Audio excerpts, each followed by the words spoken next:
स्वागत है आपका दोस्तों बिहार इप्टा के लाइव पॉडकास्ट के 5वें संकलन में fifth episode of Bihar IPTA's live podcast and with us we have a scientist, a poet, an activist and a personality who can walk you through the wonders of nature and the tragedy in politics through a lens of science.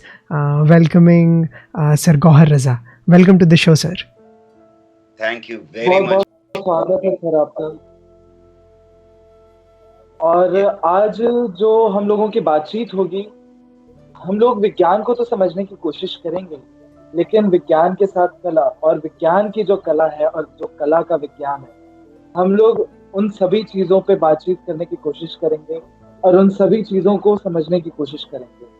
तो sir यहीं से हम लोगों का जो पहली बातचीत की जो शुरुआत हो रही है, जब हम कभी कल बैठ के बातचीत कर रहे थे इस पे और हम लोगों ने आपके कई आर्टिकल्स, कई इंटरव्यूज देखे पढ़े। एक बहुत मज़ेदार चीज़ सर हम लोगों को दिख रही थी कि साइंस में भी कला है और कला में भी साइंस है।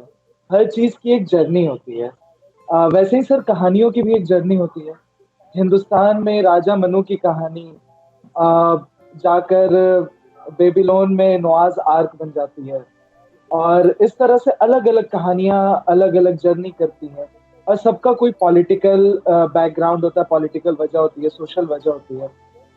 सर साइंटिफिक जर्नी कैसे होती है किसी भी कहानी की, किसी भी इंफॉर्मेशन की? सिविलाइजेशन टू सिविलाइजेशन वैरी करती है। एक तो बात ये कह दूं मैं शुरू में ही कि लोग ये समझते हैं, और जिस तरह हमें साइंस पढ़ाई जाती है और डराया जाता है जितना समाज में साइंस से, उससे लोगों को लगता है कि साइंस अलग चीज है और कला अलग चीज है। लेकिन अगर साइंस बिना कला के हो तो मेरे ख्याल में वो साइंस नहीं रह जाती है, वो कुछ थोपी हुई सी बच्चे के ऊपर चीज होती है जो जिस तरह पढ़ाया जाता है उसको जी। अगर हम ब्रह्मांड को ही देख लें तो ब्रह्मांड में कैसे शुरुआत हुई, किस तरह से बिग बैंग हुआ, फिर उसके बाद क्या बदलाव आए, कितना तापमान था, वो कैसे फैला, वहां क्या आज भी दिवाली मना रहा है पूरा का पूरा ब्रह्मांड और पटाखे फूट रहे हैं और चीजें, वो टाइम स्केल ज्यादा हो सकता है, लेकिन ये सब कुछ हो रहा है। और इस सब को देखने की, इस सब को समझने की, इसके बिना पॉसिबिलिटी ही नहीं है कि हमारा इमेजिनेशन बहुत हाई हो। आइंस्टाइन बड़ी खूबसूरत बात कहते हैं इसमें, जो मैं बार बार रिपीट करता हूं, कि अगर कोई इक्वेशन खूबसूरत नहीं है, बैलेंस्ड नहीं है, तो फिर वो गलत हो। तो अगर खूबसूरती नहीं है साइंस में तो वो साइंस नहीं है। एक छोटी सी इक्वेशन ले लें, हम सब ने पढ़ी है, याद हो या ना याद हो ये अलग बात है, लेकिन F is equal to G into M1 into M2 by R square. बहुत आसान सी एक इक्वेशन है जो हर बच्चे को पढ़ाई जाती है कि ग्रेविटेशनल फोर्स F अगर मान लें तो G एक कांस्टेंट है, M1 है, M2 है, नीचे R स्क्वायर से उसको डिवाइड। ये नन्ही सी इक्वेशन, ये 4 अल्फाबेट्स की इक्वेशन, 2 नंबर्स की इक्वेशन, न सिर्फ ये कि एटम के अंदर क्या हो रहा है उसको डिस्क्राइब कर रही है, बल्कि उसके साथ साथ पूरे ब्रह्मांड में क्या हो रहा है इसको भी डिस्क्राइब कर रही है। तो ये खूबसूरत पोएम से, खूबसूरत पेंटिंग से किसी भी सूरत से कम नहीं है। मेरा मानना यह है कि साइंस बिना खूबसूरती के है ही नहीं। दूसरी बात जो तुम पूछ रहे हो वो बहुत इंपॉर्टेंट बात है कि साइंस के अंदर अगर हम जर्नी देखें, अलग अलग एरियाज हैं, फिजिक्स है, केमिस्ट्री है, ज़ूलॉजी है, बॉटनी है, और इनके अंदर भी बहुत सारे स्पेशलाइजेशंस हैं। फिजिक्स के अंदर न्यूक्लियर फिजिक्स अलग हो गई और जनरल फिजिक्स अलग हो गई और प्लाज्मा फिजिक्स अलग हो गई, वगैरह वगैरह। इसी तरह से बायोलॉजी में हुआ है। अगर इस जर्नी को हम देख रहे हैं इंसान के डेवलपमेंट के साथ, तो फिर हमें ये दिखाई देता है कि साइंस में एक अद्भुत बात है, और मैं ये बात खास तौर से बार बार दोहराता हूं कि मुझे नहीं लगता कि साइंस जो है वो उसको हम बांट सकते हैं। साइंस साइंस होती है, Indian science, European science, Chinese science, Arab science, पुरानी साइंस, नई साइंस, मैं इसमें बांटने को तैयार नहीं। साइंस की जर्नी जो है वो इंसान की जर्नी है, जब वो जंगलों से निकल करके सवाल पूछने की क्षमता बनाता है जी और ये सवाल पूछने की क्षमता, जवाब तलाश करने की क्षमता जो है इंसान की, ये साइंस की जर्नी है। जी पर साइंस में औरों से क्या अद्भुत बात है? साइंस में अद्भुत बात यह है कि साइंस बार बार कुछ सवाल पूछती है और उनके जवाब हमेशा एक नहीं मिलते। जी पहले जमीन चपटी मिलती है, फिर जमीन गोल होती है, सवाल वही है, जमीन का आकार कैसा है, ब्रह्मांड का आकार कैसा है, सवाल वही है। हम यूनिवर्स के सेंटर में होते हैं, फिर सवाल पूछते हैं तो पता लगता है नहीं नहीं, यूनिवर्स के सेंटर में नहीं है भाई, हम सूरज के चारों तरफ चक्कर लगा रहे हैं, शायद ब्रह्मांड पूरा का पूरा जो है वो क्या नाम है, ऐसे ही घूम रहा है या सूरज के चारों तरफ चक्कर लगा रहा है। फिर पता लगता है नहीं नहीं नहीं, सूरज भी एक तारा है। सवाल वही है कि ब्रह्मांड कैसा है, और फिर हमें पता लगता है कि नहीं, पूरा ब्रह्मांड जो है वो फैले हुए तारों का एक समूह है। फिर तारों से हम आगे बढ़ते हैं तो पता लगता है नहीं भाई, हम अकेले नहीं हैं, आकाश गंगाएं हैं और लाखों करोड़ों आकाश गंगाएं, हर आकाश गंगा में करोड़ों तारे हैं। ये लगातार जो खोज है चलती जा रही है, फिर पता लगता है कि वो दूर जा रहे हैं एक दूसरे से। ये जो जर्नी है साइंस की, इसमें खास बात यह है कि साइंस अपने को वापस परखती है, अंदर खोज करने की कोशिश करती है, अंदर ये जानने की कोशिश करती है कि कल तक जो हमने कहा था क्या वो सच है, या नए आंकड़े जो आ रहे हैं, जो नए एविडेंसेस आ रहे हैं, उनकी नजर से देखें तो जवाब बदलता है जी।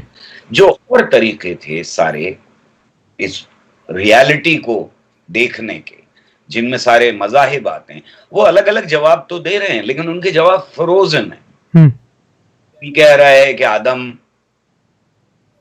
एडम एंड ईव से पैदा हुए, कोई कह रहा है कि मनु से पैदा हुए, कोई कह रहा है कि ब्रह्मा से पैदा हुए, कोई कह रहा है कि एक भगवान था जिसने उल्टी करनी शुरू की, उससे निकल करके आए सारी चीजें। ये अलग अलग कहानियां हैं, जिन कहानियों की तुम बात कर रहे थे। ये कहानियां अलग अलग जो हैं, ये जमी हुई, ये एक बार आ गई तो फिर इसके मानने वाले जो एडम ईव को मानते हैं वो एडम ईव को मानते रहेंगे।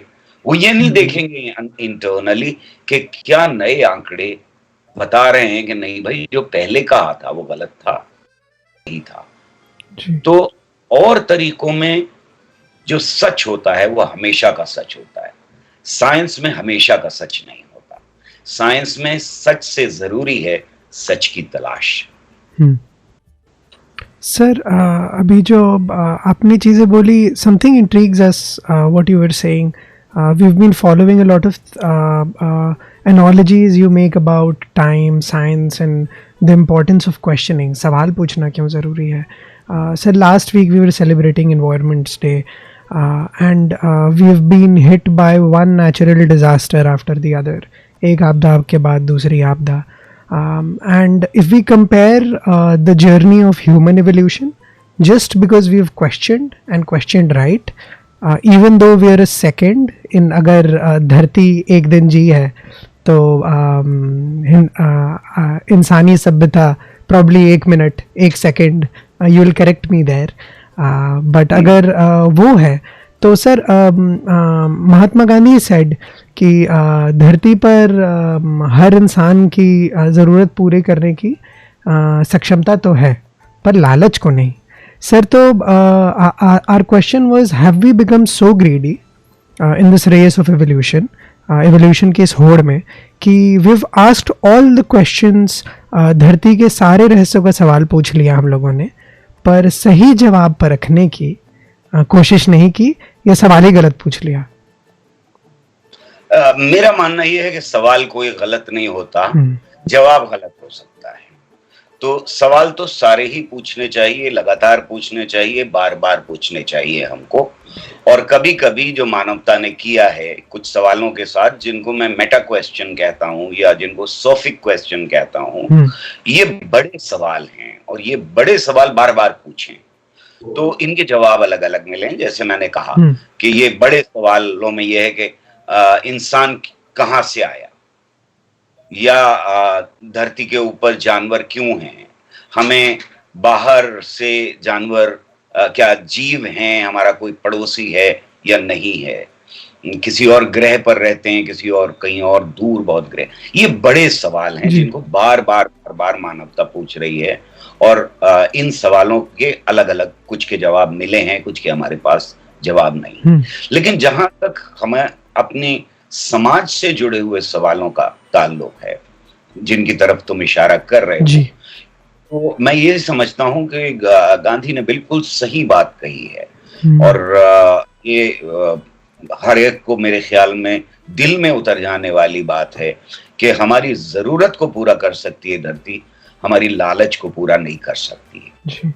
लेकिन इस बीच में जो समाज बने हैं ज्यादातर, और अभी हम उस स्टेज पर हैं जहां ऐसे सवाल हम पूछ नहीं रहे हैं कि इस समाज को क्या हम एक ऐसा समाज में बदल सकते हैं, इस दुनिया को क्या ऐसी दुनिया में बदल सकते हैं जहां मानव अपनी जरूरतें पूरी करे, अपनी लालच से दूर हट जाए। जो समाज, मेरा मानना यह है कि दो तबकों में, बड़े तबकों में बटा हुआ हो, जहां कुछ लोग मालिक हों और कुछ लोग अपनी मेहनत बेचते हों, ऐसे समाज में लालच का होना जरूरी है। बिना लालच के ऐसा समाज नहीं चल सकता, क्योंकि जब तबकात में हम बांट देंगे, जब हम जातों में बांट देंगे या रेसेस में बांट देंगे, अभी फिर से एक बड़ा सवाल यूरोप में उठ खड़ा हुआ है रेसिज्म का। हमारे यहाँ कास्ट का सवाल बहुत भयानक सवाल है, लेकिन उसके साथ साथ जो बड़ी पिक्चर है उसमें दो तबकों में बटे हुए लोग हैं। एक तरफ मालिक है, दूसरी तरफ मजदूर है। तो इन दोनों के बीच में जो रस्साकशी है, इन दोनों के बीच में जो द्वंद है, उसमें लालच का होना मालिक के लिए बहुत जरूरी है। बिना लालच के मालिक जो है वो इस समाज को नहीं चला सकता। यानी आपस के कंपटीशन की लालच, एक मालिक दूसरे मालिक के साथ कॉम्पीट करता हुआ मार्केट के लिए, वेल्थ के लिए, जो दुनिया भर की दौलत है वो भी उसकी लालच को सेटिस्फाई नहीं कर पाती। वो दूसरे मुल्कों में जाता है और वहां की दौलत के ऊपर कब्जा करने की कोशिश करता है। तो ये लालच किसी भी सूरत से कम नहीं हो सकती, आपस के जो झगड़े हैं उनमें भी।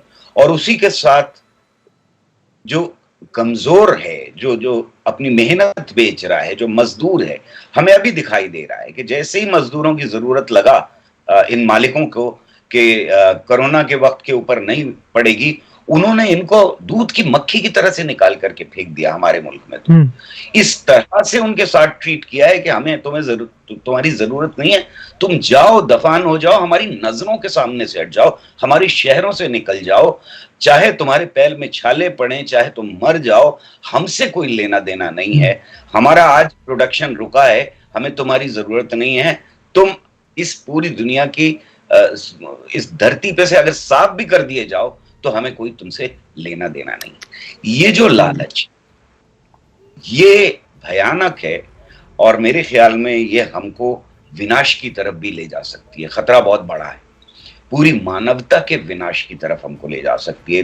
we may be heading towards a situation where the entire life on earth is in danger because of this knowledge, because of this greed. जी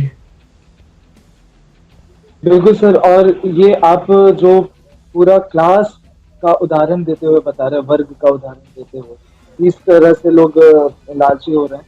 लेकिन एक आपने जो शुरुआत में बात की कि सवाल कोई भी गलत नहीं होता और जवाब शायद गलत हो सकता है, तो आपने सर कई जगह ये भी कहा है कि जब हम लोग पूछते हैं क्यों, कैसे, तो वो अलग अलग डायरेक्शंस में हमें ले जाता है। मतलब जैसे क्यों धर्म की तरफ ले जाता है, साइंस की तरफ ले जाता है, तो वो उस पर डिपेंड करता है। तो अभी जब हम लोग कोरोना वायरस से जूझ रहे हैं पूरा हर जगह, और हम लोग कोरोना से जीत नहीं पा रहे हैं, वैक्सीन प्रॉपर तैयार नहीं हो पा रही है, कुछ हो नहीं पा रहा है, तो फिर वही डायरेक्शन बदल गया सवाल का। और बिहार में कई खबरें ऐसी आ रही हैं कि कोरोना माता हो गई, कोरोना माता की पूजा की जा रही है जी। तो सर आप किस तरीके से इसका डायरेक्शन चेंज करके धर्म से साइंस की तरफ ले जा सकते हैं? क्योंकि जो हिंदू पूरी इंसानी सभ्यता रही है, उसमें इंसान से परे जो चीज रही है उसको उसने दैवीय शक्ति के तौर पे माना है, चाहे सूरज हो या तुलसी माता हो। तो इसको कैसे डायरेक्शन चेंज किया जा सकता है? जो कोरोना को अगर हम देखें, अभी जो कुछ हुआ है उसके ऊपर एक नजर डालने की कोशिश करते हैं। एक बात तो यह है कि कोरोना को हमने घर बुलाया है। सारे चाइना से हम उठा करके लेकर के अपने अपने देशों में आए। हमारे देश में भी हमने दरवाजे खोल करके, बाहें खोल करके कोरोना को इनवाइट किया। जब रोक सकते थे तब हमारे जो लीडर हैं मोदी जी और अमित शाह जी, जो रोक सकते थे, क्योंकि एक प्राइम मिनिस्टर थे और दूसरे होम मिनिस्टर थे, तो बिना उनके कोई आ नहीं सकता था देश के अंदर। तो उस वक्त हमने आंखें बंद करके कोरोना की तरफ से बिल्कुल ऐसे हालात पैदा कर दिए जैसे कोई फर्क ही नहीं पड़ता, और ट्रंप के लिए आने के लिए हमने कालीन बिछा दिए और लोगों को इकट्ठा करने की कोशिश, ये सब कुछ हुआ। बहुत बड़ा प्रोग्राम भी हुआ। बहुत बड़ा प्रोग्राम हुआ। तो वो कोरोना को हमने बुलाया था, ट्रंप को नहीं बुलाया था असल में। तो वहां से आया। जब हम रोक सकते थे तो सो रहा था पूरा देश हमारा। और इसके जिम्मेदार मैं समझता हूं कि हमारी लीडरशिप है। हमारे साइंटिस्ट लगातार ये कह रहे थे कि खतरा बहुत बड़ा है। कुछ राजनीतिक नेता भी ये बात कह रहे थे, लेकिन साइंटिस्ट लगातार दुनिया को वार्निंग दे रहे थे। हमारे देश के साइंटिस्ट भी वार्निंग दे रहे थे कि ये खतरा बहुत बड़ा खतरा हो सकता है, और आज हम सब भुगत रहे हैं। दूसरी बात यह है कि अमीर आदमी लेकर के आया है और गरीब आदमी भुगत रहा है। ये हमें मान लेना चाहिए। रिस्पॉन्ड किया। शुरुआत में देखें तो हमारे यहाँ बड़ा बोलबाला है बाबाओं का। हमारे यहाँ बहुत माना जाता है कि बहुत धार्मिक है देश, तो भ्रांतियां बहुत सारी हैं, अंधविश्वास बहुत सारे हैं, और लोग जल्दी यकीन कर लेते हैं। ये सब कुछ हमें दिखाई दे रहा है। तो शुरुआत में कुछ लोगों ने कहा कि जाप करो, कुछ लोगों ने कहा गाय का पेशाब पियो, कुछ लोगों ने कहा गोबर लगा लो। ये सारी चीजें हुई, और मतलब वो गाय के पेशाब, कैंसर भी क्योर हुआ है सर। कैंसर को क्योर करने की बात कर, एक वो मेंबर ऑफ पार्लियामेंट हैं, वो कैंसर को क्योर कर रही थी। और ब्लड प्रेशर को ऐसे हाथ फेरो या वैसे हाथ फेरो, ब्लड प्रेशर ऊपर जाएगा। बिल्कुल। ये सब कुछ हो रहा था। ऐसे हालात में कोरोना हमारे देश में आया है, और पहला रिएक्शन ये था कि गाय का पेशाब पियो और गोबर लगाओ बदन के ऊपर।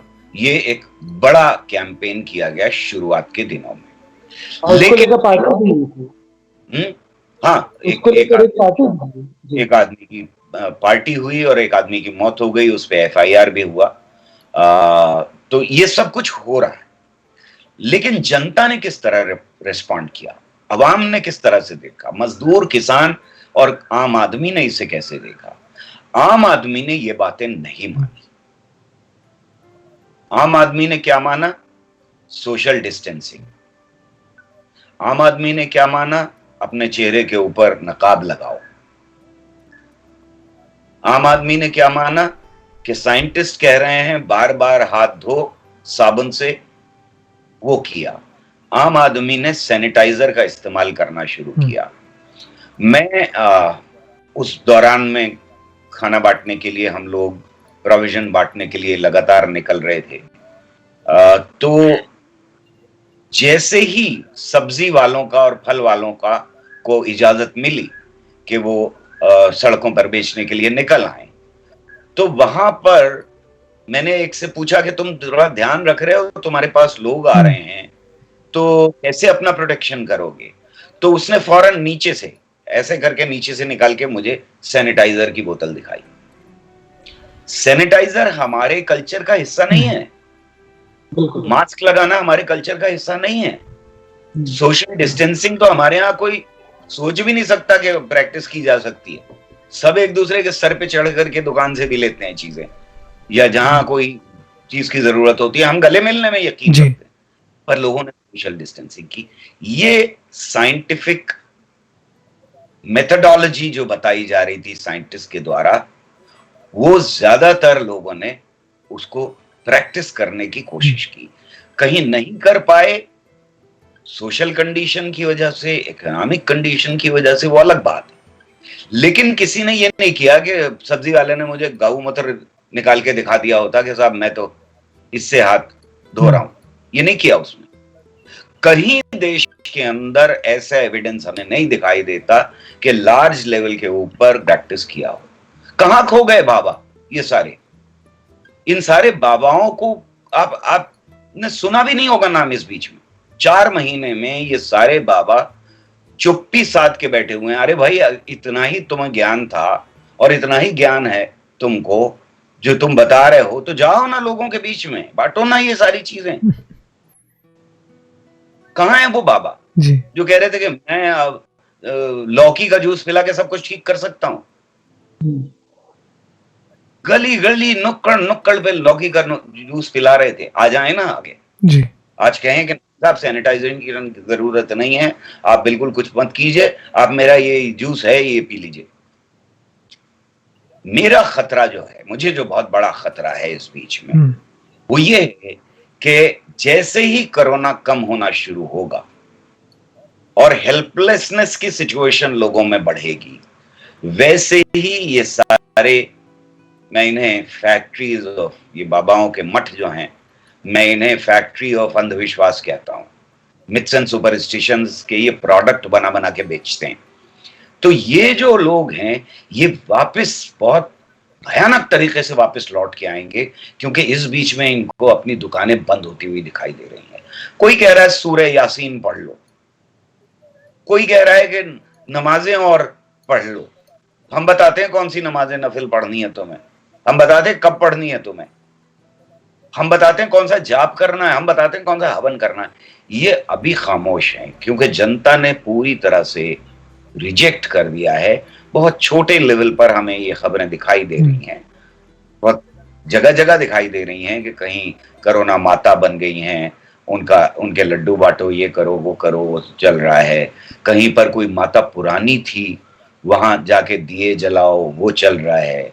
कहीं ये एक समुदाय को जिम्मेदार ठहरा रहे हैं, कहीं उन लोगों को जिम्मेदार ठहरा रहे हैं जो शहरों से बेसरो सामानी की हालत में, बहुत भयानक कंडीशन में लौट करके अपने घरों को जा रहे हैं, उन्हें जिम्मेदार ठहरा रहे हैं। ये सब कुछ हो रहा है, लेकिन ये बढ़ेगा मुझे लगता है, और इसलिए हमारी और आपकी जिम्मेदारी बहुत बढ़ जाती है कि हम इसको रेफ्यूट करने की कोशिश करें। हम साइंटिफिक टेम्पर लोगों में, जो इस बीच में बहुत जिसमें उबाल आया, उस टेम्पर को बनाए रखने की कोशिश करना, ये हमारा फर्ज है इस वक्त। जी सर, एक मेरा फॉलोअप क्वेश्चन इसी से, जो आपने लास्ट में कहा साइंटिफिक टेम्परामेंट, तो ऐसा आमतौर पर समझा जाता है कि जिसने साइंस पढ़ी वो साइंटिफिक टेम्परामेंट का है, वो वैज्ञानिक चेतना से भरा हुआ है।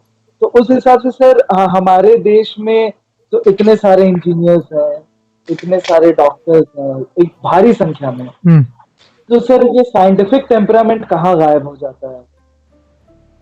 भाई, एक तो बहुत बड़े जाने माने डॉक्टर साहब हैं जो बड़े बड़े पदों पे रह चुके हैं, उन्होंने ये फतवा दे दिया कि थाली बजाने से जो वाइब्रेशन पैदा होंगे उससे कोरोना को असर पड़ेगा।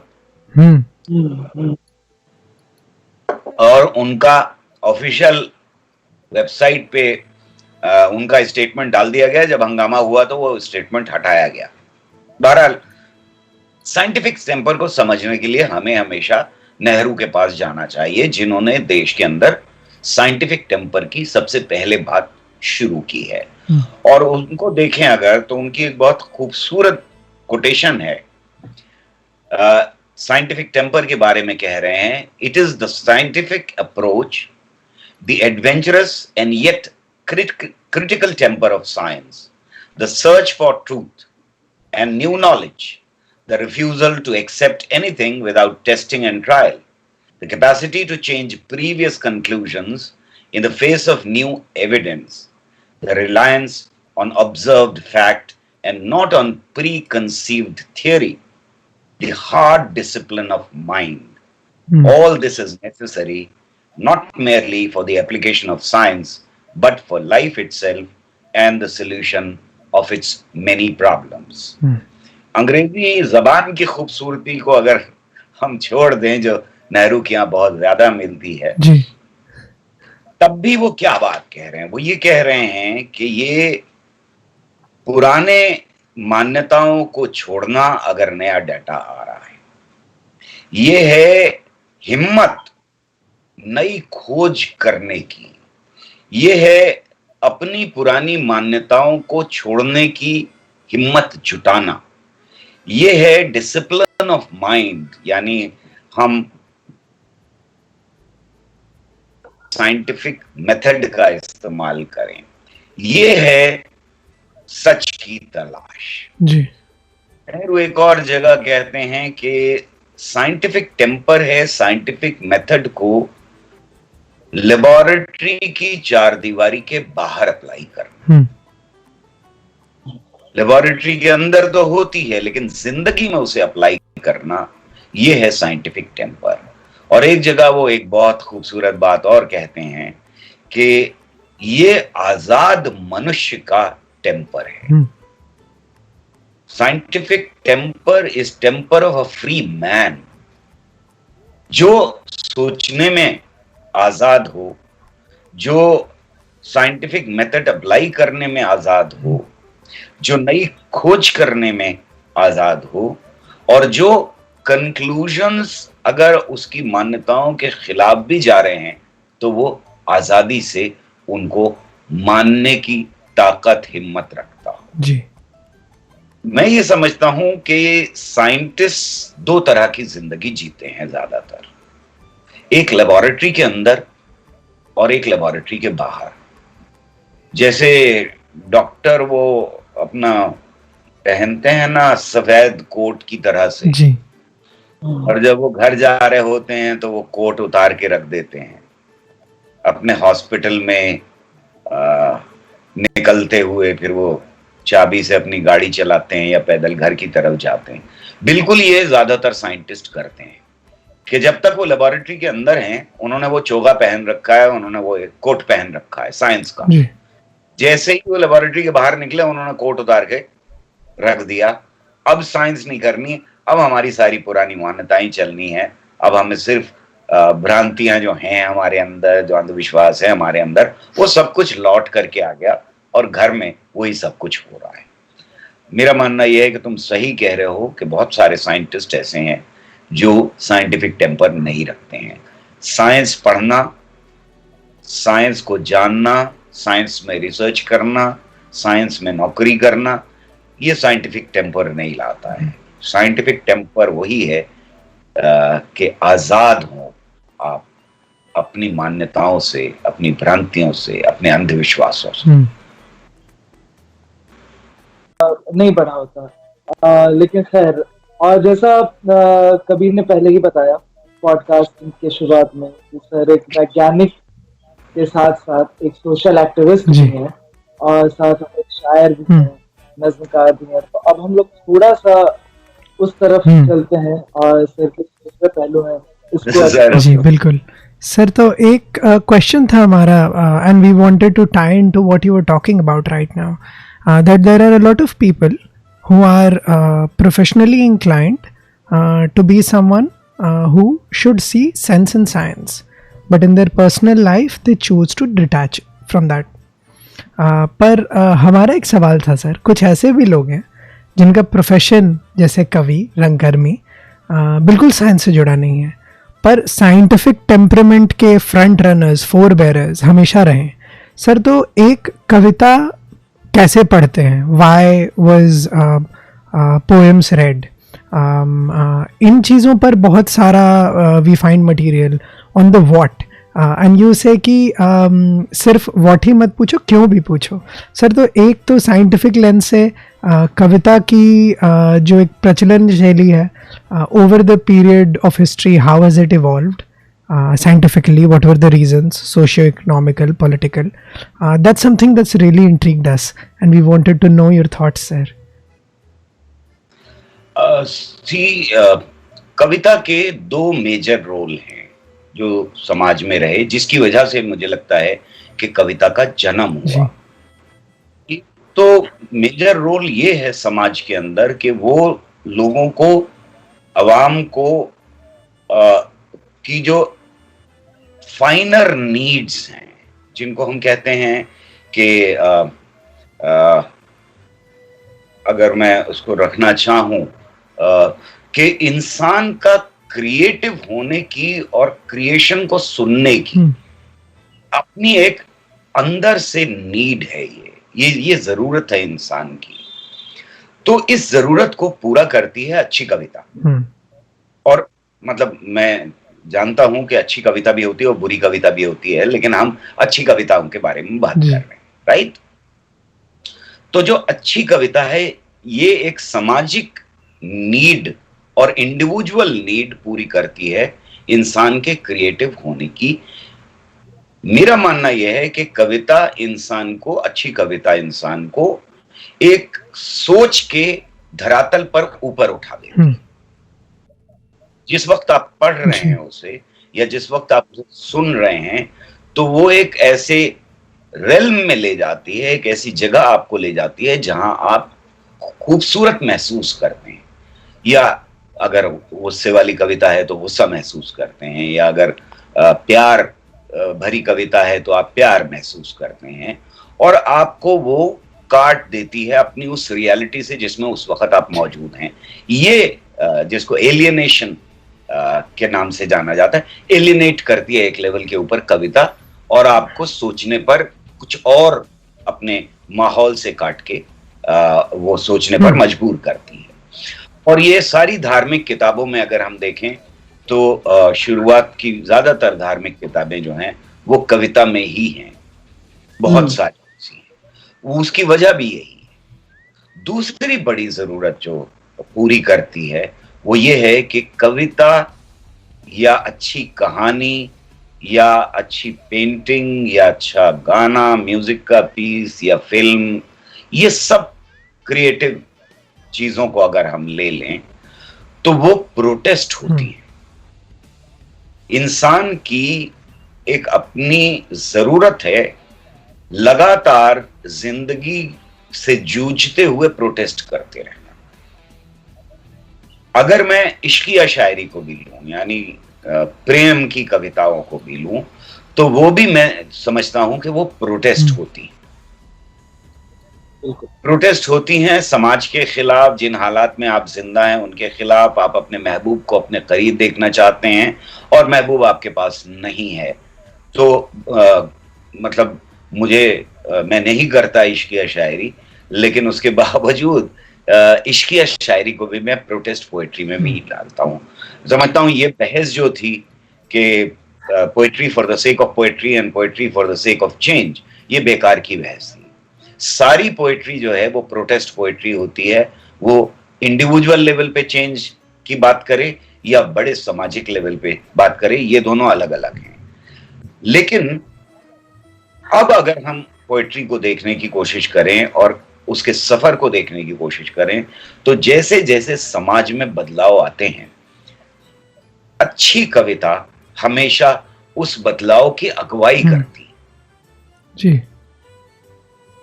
सोच के लेवल के ऊपर उस बदलाव की अगुवाई अच्छा लिटरेचर, अच्छी कविता करता है, और कविता का बहुत बड़ा रोल होता है। क्योंकि जब आप बदलाव के लिए प्रोटेस्ट कर रहे हैं, सिर्फ इश्क के लिए प्रोटेस्ट नहीं कर रहे हैं, सिर्फ उस फूल को नहीं देख रहे हैं जो फूल आपके सामने नहीं रहा, या उसके रंगों की बात नहीं कर रहे हैं, और आप बदलाव के लिए कर रहे हैं प्रोटेस्ट, तब फिर ये कविता जो है वो आगे आने वाले वक्तों के लिए आपके दिमाग को कलेक्टिवली, इंडिविजुअली टच करती है कि कैसे बदलाव चाहिए, कौन सा बदलाव चाहिए, और इसकी तरफ मुड़ करके देखती है कि आज के समाज में क्या बुराई है, क्या गिलाजत है, क्या गंदगी है, और क्यों बदलाव आना चाहिए, इसके लिए प्रेरित करती है। तो मैं समझता हूं कि दुनिया का कोई ऐसा प्रोटेस्ट नहीं, पूरी हिस्ट्री में नहीं, जिसमें कविता का रोल ना रहा। छोटे प्रोटेस्ट में, बड़े प्रोटेस्ट में, बड़े इनकलाबों में कविता हमेशा आगे खड़ी रही है। हमारे फ्रीडम मूवमेंट का एक बहुत बड़ा हिस्सा रही है कविता, और कवि उसका साथ खड़े हुए हैं। वही जिंदा है अभी तक कविता, जो बदलाव के लिए, प्रोटेस्ट के लिए सामने आई थी। जी बिल्कुल।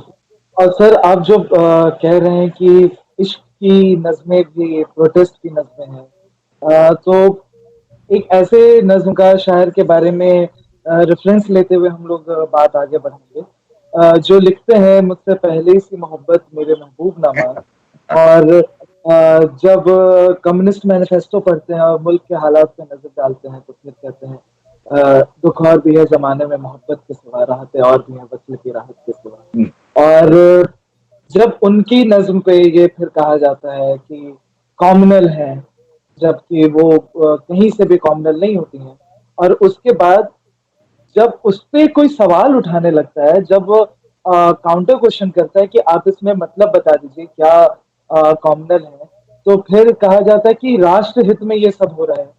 और आपने सर शुरुआत में कहा इवोल्यूशन के लिए सवाल पूछना बहुत जरूरी है, सवाल सब तरह के होने चाहिए। तो जब ऐसे में हम लोगों को कह दिया जाता है सवाल ही मत पूछो क्योंकि ये राष्ट्र हित के खिलाफ तुम सवाल उठा रहे हो, तो ऐसे वक्त में हमारा समाज कहाँ आकर खड़ा हो गया है? बतौर सामाजिक कर्मी, रंगकर्मी और पत्रकार होने के नाते हम लोग कहाँ आके खड़े हो गए? बेहद इंपॉर्टेंट रोल है रंगकर्मियों का, बहुत इंपॉर्टेंट रोल है उन लोगों का जो कला के माध्यम से बदलाव लाने की कोशिश में लगे हुए हैं। खास तौर से जब देश हित, नेशनलिज्म या किसी समुदाय का हित को लेकर के, जैसे जर्मनी में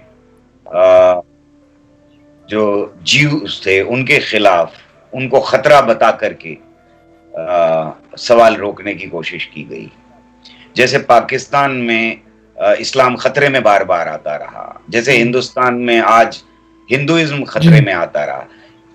नेशनलिज्म हो, कास्ट इक्वेशन हो या रिलीजियस इक्वेशन हो, इनका नाम लेकर के जिस वक्त लोगों की सवाल पूछने की, सोचने की क्षमता के ऊपर हमला किया जाता है, उस वक्त रंग कर्मियों का और जितने भी क्रिएटिव आर्ट्स हैं उन सब की जिम्मेदारी बहुत बढ़ जाती है।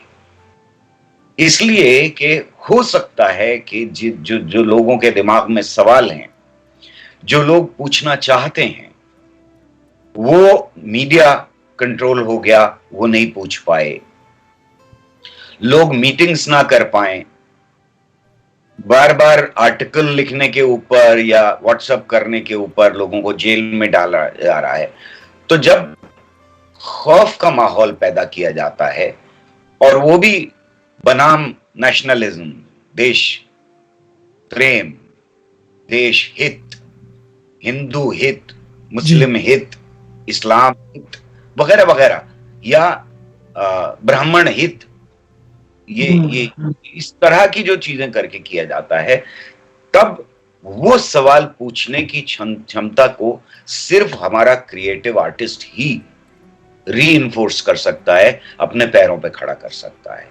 क्योंकि वो क्रिएटिव है, इसलिए वो लोगों की जो उस वक्त सवाल नहीं पूछ पा रहे हैं और दिल के अंदर हैं, तब फैज अहमद फैज या हबीब जालिब खड़ा होता है और वो कहता है कि तुमसे पहले भी, हबीब जालिब का शेर है, तुमसे पहले भी एक शख्स यहाँ, जो शख्स यहाँ तख्त नशी था, उसको भी अपने खुदा होने का इतना ही यकीन था। या सुनी है बारहा आपकी तकरीर मौलाना, मगर बदली नहीं अब तक मेरी तकदीर मौलाना।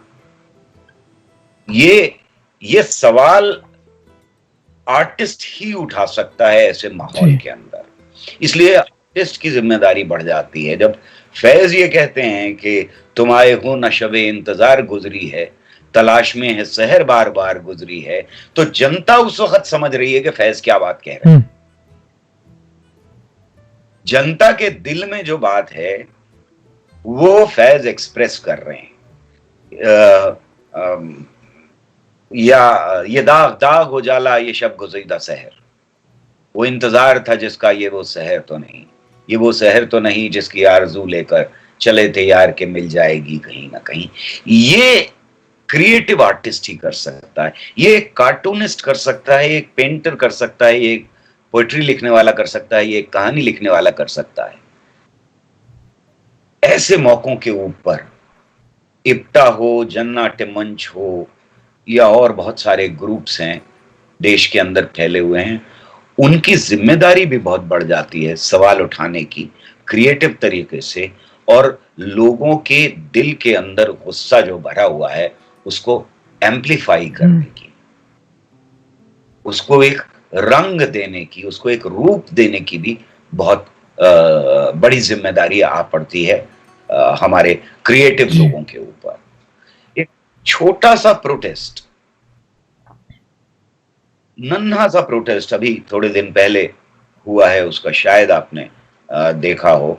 12 लोग खड़े हैं बस, और उन्होंने एक बैनर पकड़ रखा है जिसमें ये लिखा हुआ है कि जिन लोगों को तुम झूठे केसेस में फंसा रहे हो, यूएपी, ये सीए और एनआरसी के वक्त पे प्रोटेस्ट करने वालों को उन्हें छोड़ो, रिलीज ऑल ऑफ देम।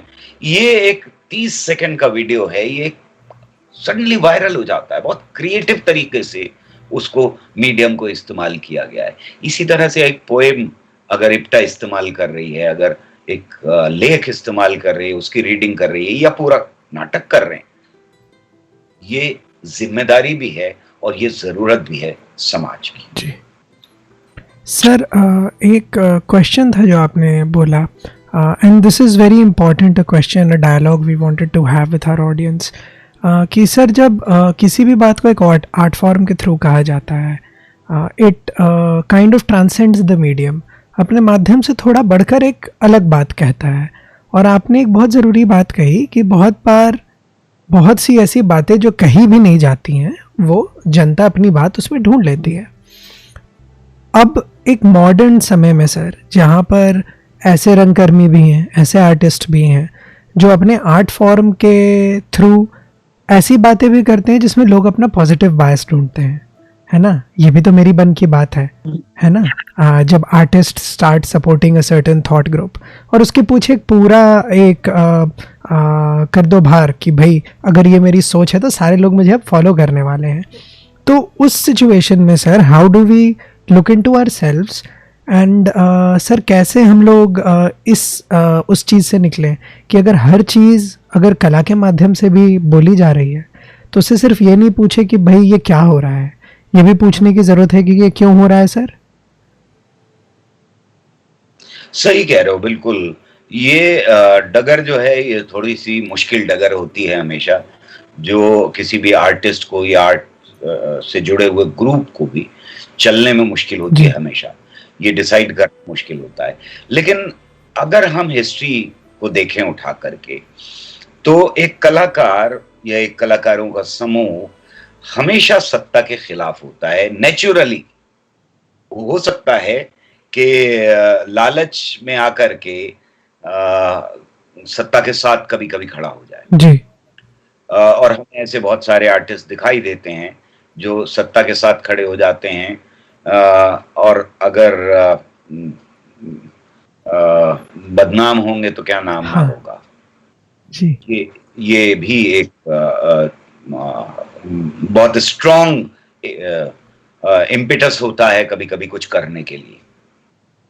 तो इस सारी चीजों के बीच में अगर हम देखें तो जिंदा क्या रहता है।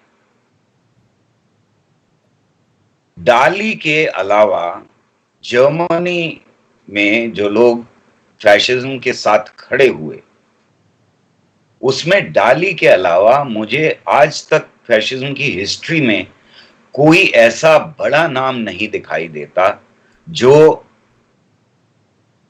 आर्टिस्ट भी हो और जिंदा भी, जो जनता के हितों के लिए, for the people and for raising their consciousness, अपने आर्ट का इस्तेमाल, अपनी कला का इस्तेमाल करते हैं, वो जिंदा रहते हैं। बाकी सबकी जिंदगी बहुत छोटी होती है। मेरा मानना यह है कि अर्नब गोस्वामी जैसे लोगों की जिंदगी जो है वो बहुत छोटी होगी। आज उनको अटेंशन मिल रही है, आज सत्ता उनके साथ है, वो सत्ता की के सामने हाथ जोड़े खड़े हुए हैं, और वो सब कुछ करने को तैयार हैं जो सत्ता के हित में जाता है। लेकिन रवीश जैसा आदमी जो सत्ता के खिलाफ उठने को तैयार है, जो सत्ता से सवाल पूछने को तैयार है, जो सत्ता के बिहाफ पे सवाल अवाम से और औरों से नहीं पूछ रहा, उसको ज्यादा जिंदा रहेगा निस्बत यहां सत्ता बदली और इनकी जिंदगी खत्म। जब तक ये सत्ता है, जब तक ये सपोर्ट मिल रही है, तब तक ये जिंदा है। रवीश, विनोद दुआ जैसे लोग जो हैं, अगर हम उनको देखें तो वो इसके बाद भी जिंदा हैं, क्योंकि कल आने वाली सत्ता से भी वो सवाल पूछेंगे। सर, जो उनकी जिंदगी है वो स्टेबल इसलिए। तो अगर आप कला पैदा कर रहे हैं तो फॉलो करेंगे लोग, तो तब तक फॉलो करेंगे लोग जब तक सत्ता है, अगर आप सत्ता के साथ हैं, अगर आप सत्ता से सवाल नहीं पूछ रहे। कल को सत्ता बदल जाएगी, वो फॉलो करना भी बंद कर देंगे। इस उसमें जाना, इस खोज में निकलना कि लोग फॉलो करें मुझे, मैं एकदम से हीरो बन जाऊं, मैं शाहरुख खान हो जाऊं वगैरह वगैरह, या अमिताभ बच्चन हो जाऊं, अगर मकसद वो है तो फिर आपकी लाइन ही अलग है, फिर आप आर्टिस्ट जो हैं वो अलग तरह के। लेकिन अगर मकसद है बदलाव लाना, तो फिर आपको सत्ता से सवाल पूछने ही पड़ेंगे। फिर आप ये नहीं सोच के चल सकते कि आज लोग डरेंगे मुझे फॉलो करते हुए और कल फॉलो करेंगे, ऐसा नहीं होता। बिल्कुल sir. And sir, before someone misquotes you, right, जब आप छोटी जिंदगी की बात कर रहे थे, you meant smaller shelf life, आवाज की छोटी जिंदगी की बात कर रहे थे आप जी। आवाज की छोटी की जिंदगी, कविता की छोटी जिंदगी, कहानी की छोटी जिंदगी, किसी इंडिविजुअल की जिंदगी दो तरह की होती है। वो जो बायोलॉजिकल लाइफ जिंदा है, जी रहा है, और वो जो कर रहा है उसकी लाइफ, इन दोनों में फर्क होता है। बिल्कुल। जैसे उदाहरण के तौर पर कई लोगों ने सत्ता के खिलाफ जबरदस्त तरीके से आवाज उठाई। सफदर हाशमी, दाभोलकर, पानसारे, गौरी लंकेश, तो लोगों की नजर में शायद उनकी जिंदगी अब खत्म हो गई हो, लेकिन वो जिंदा है, तभी उनके बारे में आज भी हम लोग बात कर रहे हैं और वो एक उदाहरण बन के निकल रहे हैं। लेकिन सबसे बड़ा इस पे सर वापस आते हैं कि डर, जो डर होता है, जो डर का माहौल पूरा बना दिया जाता है कि पत्रकार अगर सवाल भी पूछता है तो उसके घर वालों को, शायद पत्रकार को डर ना हो, लेकिन उसके घर वालों को काफी डर होता है। और इसी तरह से जो डर का पूरा बना दिया जाता है कि एक इंसान शायद अपना धर्म भी रिवील नहीं कर पाए बिना सामने वाले का धर्म जाने हुए। ये स्थिति आ गई है। तो ऐसे में हम लोग किस तरीके से इस डर के माहौल में सवाल पूछ सकते हैं, और जो आप कहें कि जिंदगी लंबी करना, काम की जिंदगी लंबी करना, वो कैसे कर सकते हैं? उम्र छोटी है तो क्या जज्बों की लौ तेज करो। तो उम्र का तो पता नहीं, राइट, कि कितने दिन जिएगा आदमी, कब खत्म हो जाएगा। अगर आपके जज्बात में इंटेंसिटी है तो आप अपनी छोटी सी जिंदगी को ज्यादा जी सकते हैं। इसलिए वो बहुत जरूरी है कि इंटेंस होनी चाहिए, बजाय इसके कि लंबी हो, जैसा कि पाश के साथ हुआ, जैसा कि सफदर हाशमी के साथ हुआ। आप बिल्कुल सही कह रहे हैं। और गांधी से लेकर के गौरी लंकेश तक हमें ये दिखाई देता है, या पेट्रोस लम्बा के बारे में देख लें इंटरनेशनल लेवल के ऊपर, या स्टीव बीको जी। को देख लें, गोल से आप किसी की आवाज नहीं दबा सकते। आप मार के खत्म करके आवाज नहीं दबाई जा जी। सकती, ये बड़ा क्लियर है। वो आवाज अपने आप दब जाए, खत्म हो जाए, जो भी है उसका अपना रोल खत्म हो जाए, वो अलग बात है। लेकिन आप गोली से तो नहीं कर सकते। गांधी की आवाज जी। गोली से तो नहीं दबी। तो एक तरफ तो ये है पूरा मामला, पाश को मार दिया, लेकिन आज उसकी कविताएं जो हैं वो ऑलमोस्ट घर घर में नॉर्दर्न इंडिया में बोली जाती हैं, पढ़ी जाती हैं, रेफर की जाती हैं। दूसरी बात यह है कि मैं अपनी जिंदगी में अगर देखूं तो इस उससे गुजरा हूं जहां लोग डर गए। जी ने एक प्रोग्राम किया जो मेरी एक कविता के ऊपर था, उससे लोग डर गए। तो जो लोग थे जो जिन्होंने चिंता जताई मेरे साथ, हजारों लोगों ने, और मैं उनका बहुत शुक्रगुजार हूं। वो बहुत करीबी दोस्त से लेकर के ना जानने वाले लोग भी फोन कर रहे थे, मैसेजेस भेज रहे थे, चिंता। जब मैं लोग होते हैं जो चिंता करते हैं, जो आप तक चिंता पहुंचाते हैं, एक वो जो जिन्हें आपकी चिंता है, जिन्हें आपके कॉज की चिंता है, वो लोग आपके साथ सॉलिडली खड़े होने को तैयार होते हैं। दूसरी तरह के वो लोग होते हैं जो ये सोच रहे होते हैं कि यार बहुत अच्छा किया इसने, बहुत सही बात कही, हम भी यही बात कह रहे हैं, किसी ना किसी को तो कहनी थी, लेकिन अब इसके साथ खड़े होना पड़ेगा, परेशानी में पड़ जाएंगे हम भी। तीसरी तरह के वो लोग होते हैं जो ये कहते हैं बहुत बन रहे थे ना, अब समझ में आया, जी। अब भुगतेंगे। तो ये जो माहौल होता है में विभाजित कर देता है। हमारी कोशिश ये होनी चाहिए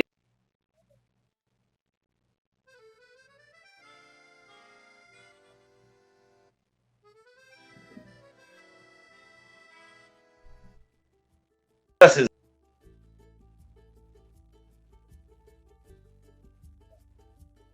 ज्यादा लोग पहले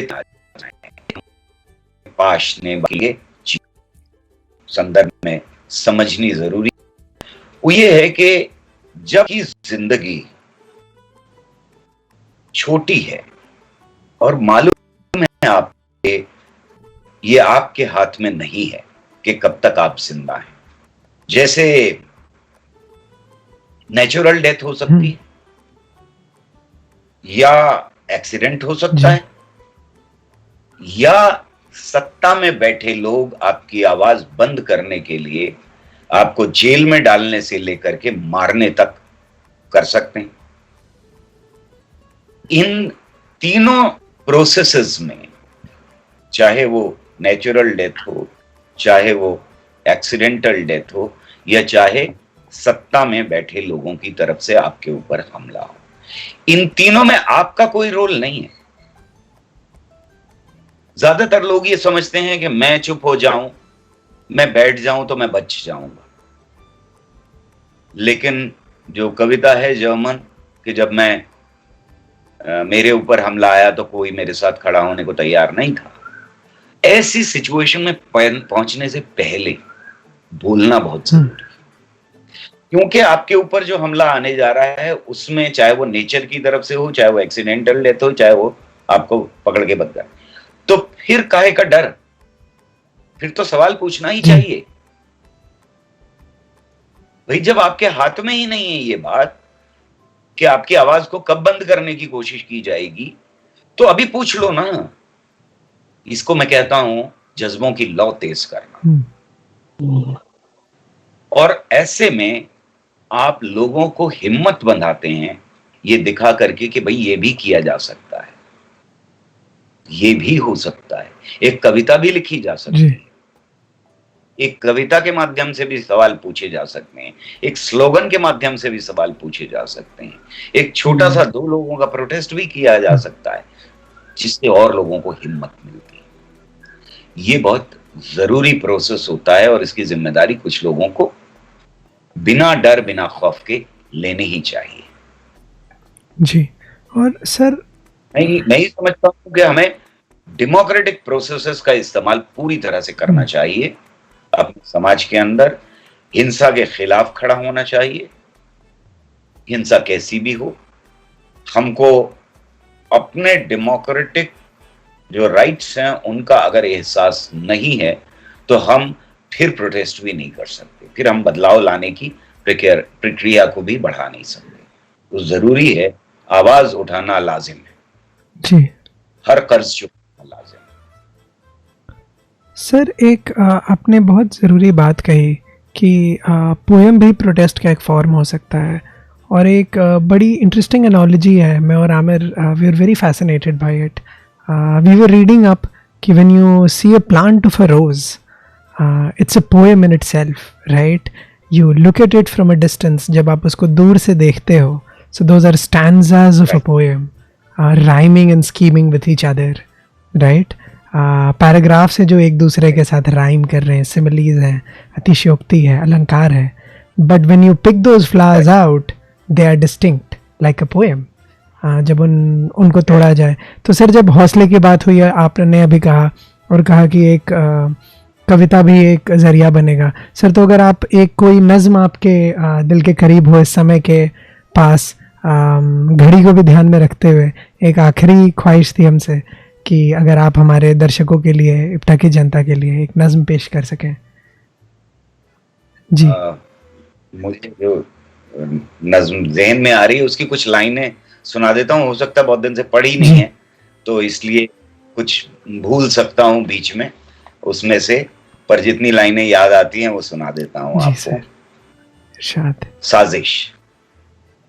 जब साजिश हादसा कहलाए और साजिश करने वालों को गद्दी पे बिठाया जाने लगे, जमहूर का हर एक नक्शे कदम ठोकर से मिटाया जाने लगे, जब खून से लथपथ हाथों में इस देश का परचम आ जाए और आग लगाने वालों को फूलों से नवाजा जाने लगे, जब कमजोरों के जिस्मों पर नफरत की सियासत रक्स करे और इज्जत लूटने वालों पर खुद राज सिंहासन फख्र करे, जब जेल में बैठे कैदी को हर एक सहूलत हासिल हो और हर बाइज्जत शहरी को सूली पे चढ़ाया जाने लगे, जब नफरत भीड़ के भेस में हो और भीड़ हर एक चौराहे पर कानून को अपने हाथ में ले, जब मुंसिफ सहमे सहमे हों और मांगे भीख हिफाजत की, ऐवान सियासत में पे हम, बार बार ऐवान सियासत यानी पार्लियामेंट, ऐवान सियासत में पे हम जब धर्म के नारे उठने लगे और मंदिर मस्जिद गिरजा तक हर एक पहचान सिमट जाए, जब लूटने वाले चैन से हों और बस्ती बस्ती भूख उगे, जब काम तो मांगे हाथ मगर कुछ हाथ ना आए हाथों के, जब गान तो मांगे हाथ मगर कुछ हाथ ना आए हाथों के और खाली खाली हाथों को शमशीर थमाई जाने लगे, तब समझो मजहब व धर्म नहीं तहजीब लगी है दाव पर। तब समझो मजहब धर्म नहीं, तहजीब लगी है दाव पर। रंगों से भरे इस गुलशन की तकदीर लगी है दाव पर। उठो के हिफाजत लाजिम है तहजीब के इस मैखाने की। उठो के हिफाजत वाजिब है हर जाम की हर पैमाने की। उठो के हिफाजत लाजिम है हर जाम की हर पैमाने की।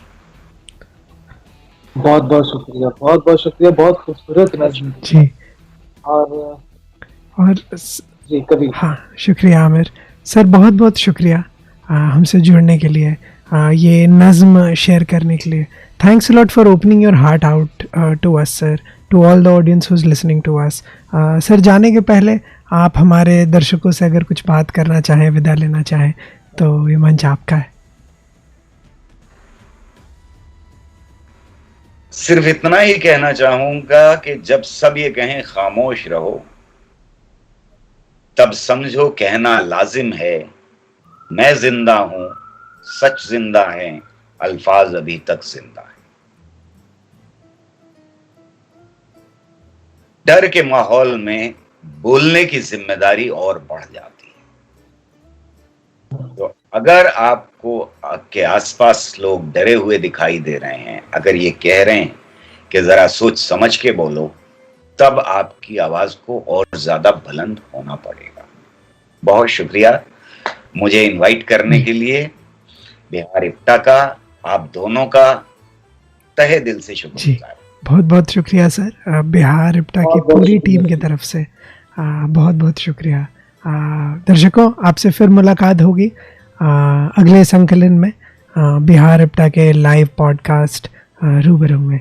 अलविदा, good night sir, thank you for joining us.